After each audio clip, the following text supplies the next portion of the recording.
Balik naman sa may highway, tuluyan nang ang napabagsak ang pulis at naigapos na ito doon. Tinanong naman ni Granny Mia kung okay lang ba daw si Lou at sagot nitong oo. Sa isip-isip niya, hindi niya pa din malaman saan daw kaya nanggaling ang shot na yon. Maaari daw kayang kay Heisuke.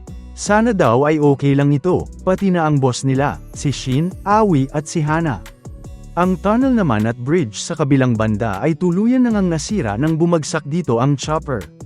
Nakahandusay na din sa lapag sina Kumanumi at ang masked guy. At nakahinga naman na ng maluwag si Heisuke nang ma-realize na nagawa na daw nila. Wika nito kina Taro at Hyo, napagtagumpayan na daw nila ito.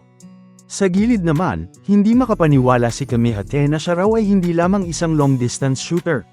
Meron din itong sharpshooter chops na gamitin ang kapaligiran sa kaparehas na level niya.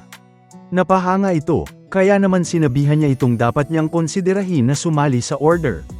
Gayunpaman, dahil sa sobrang pagod at sa mga tamang tinamo nito, unti-unti nang bumagsak sa lapag si Heisuke. Nabahala naman para dito si Kamihate. Sobrang daming dugo ang nawala dito, kaya't kailangan daw nitong dalhin siya sa ospital.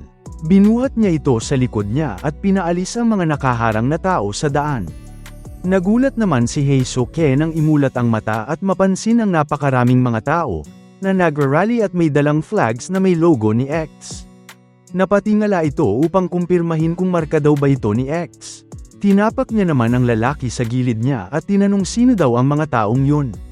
Nagulat naman itong hindi niya alam, pero nababaliw na daw ang Japan. Ang mga taong yun daw ay mga taga-suporta ng bagong JAA. Hindi naman makapaniwala si Heisuke sa narinig niya. Isa sa mga nagra-rally ay isinigaw gamit ang megaphone na pinatay niya daw ang scumbag boss niya sa trabaho. Tapos na daw itong sipa-sipain lang. Long live Master X, wika nito. Dumagdag naman ang isa pa at isinigaw na ang baril daw ay para sa hustisya. Pinoprotektahan daw nito ang mga walang kapangyarihan. Kaya naman, sinusuportahan niya daw ang bagong JAA. Giit pa ng iba, binibigyan pag-asa daw ng JAA ang mga marginalized people. Sila daw bilang citizens ay may karapatang maging armado. The best daw si Master X. Gulat na gulat si Heisuke sa mga narinig nito.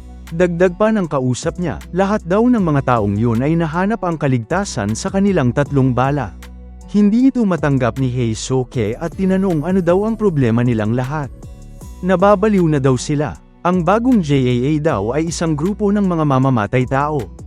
Binuksan naman ng lalaki ang polo niya at ni-reveal na siya rin daw ay isang X-supporter. Hindi inasahang ni Heisuke na makita ang marka din ni X sa shirt niya. Dali-dali naman itong hinampas sa mukha ni Kamihate gamit ang rifle niya.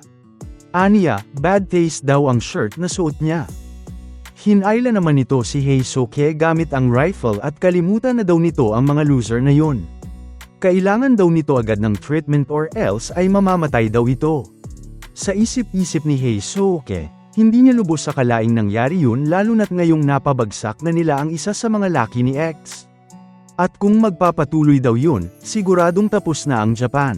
Sa balita naman, inihayag ng announcer na kasunod ng biglaang pagkawala ng bisa ng mga baril na ipinamamahagi sa ilalim ng bagong sistema ng Japan, na nagbigay sa mga mamamayan ng karapatang magmay-ari ng armas, sumiklab daw ang mga kaguluhan sa buong bansa. At ang kaligtasan ay nasa all-time low na daw. Ipinakita ang iba-ibang mga riot sa iba't ibang panig ng bansa. Napanood naman ang balitang yun mula sa JCC kung saan naroon si Netsuki. Kasama nito si Tor Amaru na nabahala dahil doon. Hindi ito makapaniwala sa idinulot ng pag-disable sa mga baril. Inisip naman ni Netsuki na maaaring ito ang tunay na intensyon ni X. Nang may mapatanong ano ang ibig sabihin nito, sinabi niyang kahit walang baril, maraming paraan upang maging bayulente. Ang mga baril ay naging mitya na nag-uudyok ng karahasan sa kalooban ng mga tao. Napapaisip naman si Amane dahil doon, at nang tanungin siya ni Kaji anong meron, sagot nitong iniisip niya lang daw kung paanong ang kaganapan ngayon sa Japan ay ipinapaalala sa kanya ang dating siya.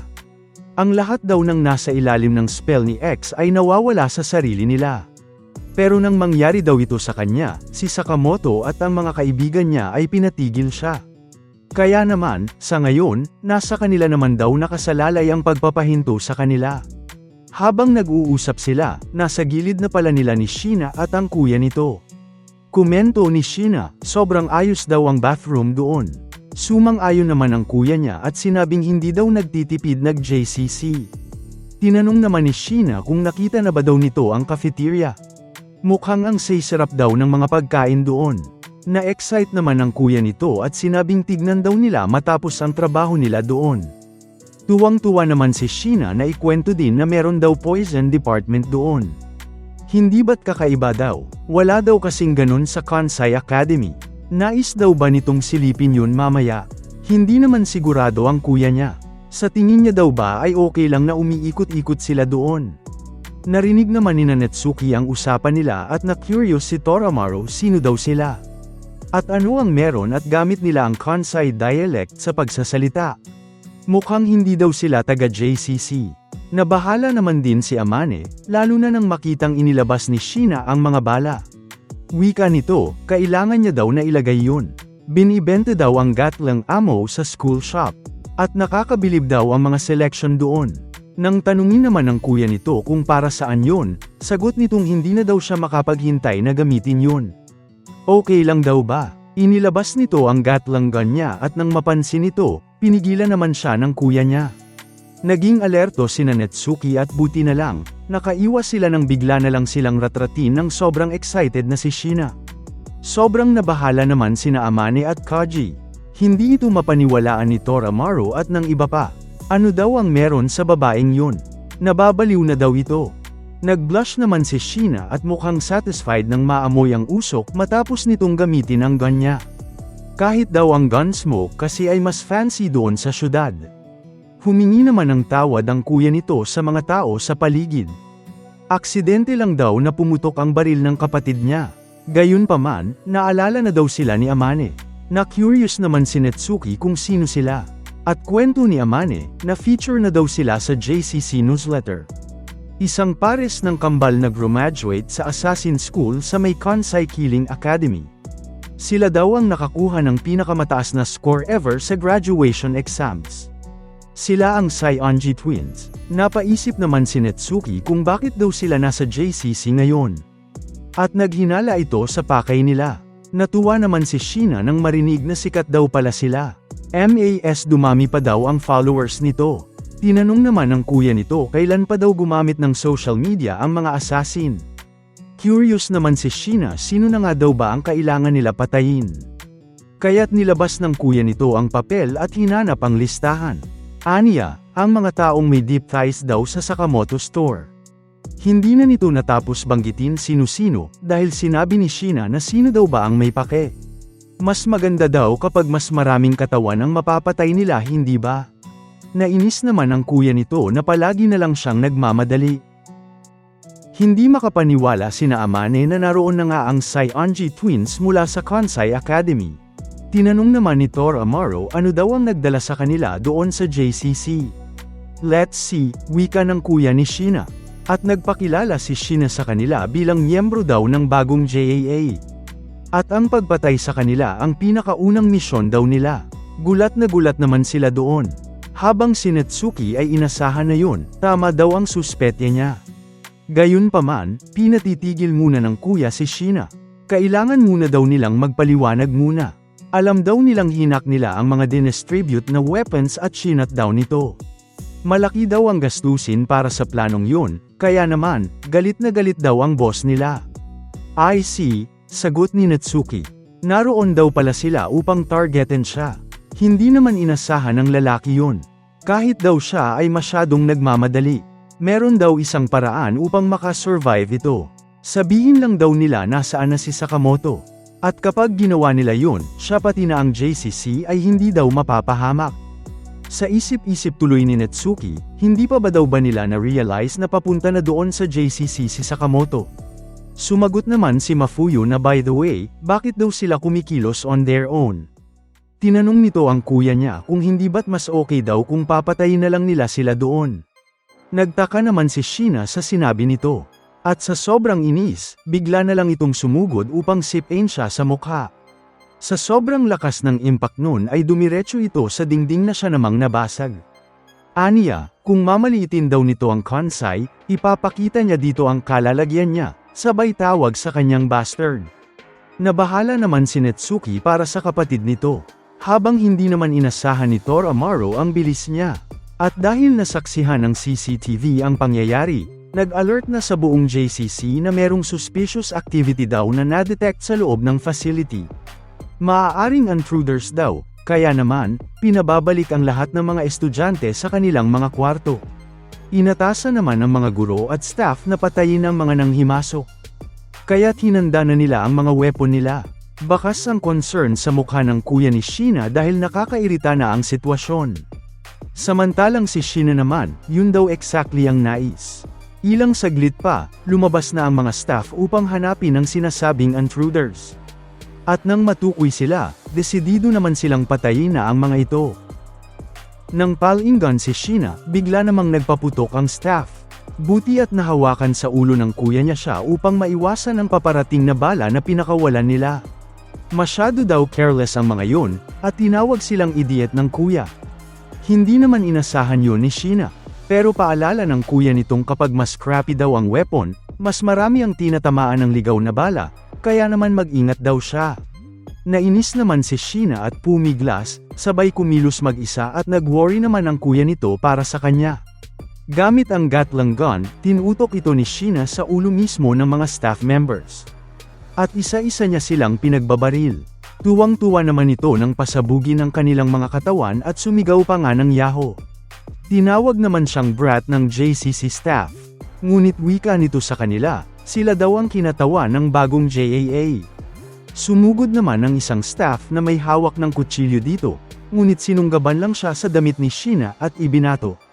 Wika pa nito, kung sasalungat daw sila sa kanila, katumbas na daw yun ng pagsalungat sa pinakamataas na awtoridad. Habang nakabaligtad naman sa ere ang lalaki, tinutok ni Sheena ang Gatling gun sa ulo nito mismo. At dahil sa lakas ng weapon na yun, sumabog ang ulo nito, pati na ang pader na nasa likuran niya. Bilang resulta, dumiretso silang dalawa sa may cafeteria sa loob. Nabahala naman sina Amane nang mapansin na sobrang lakas daw ng babaeng yun. Yun daw pala ang kapangyarihan ng number 1 ng Kansai Academy.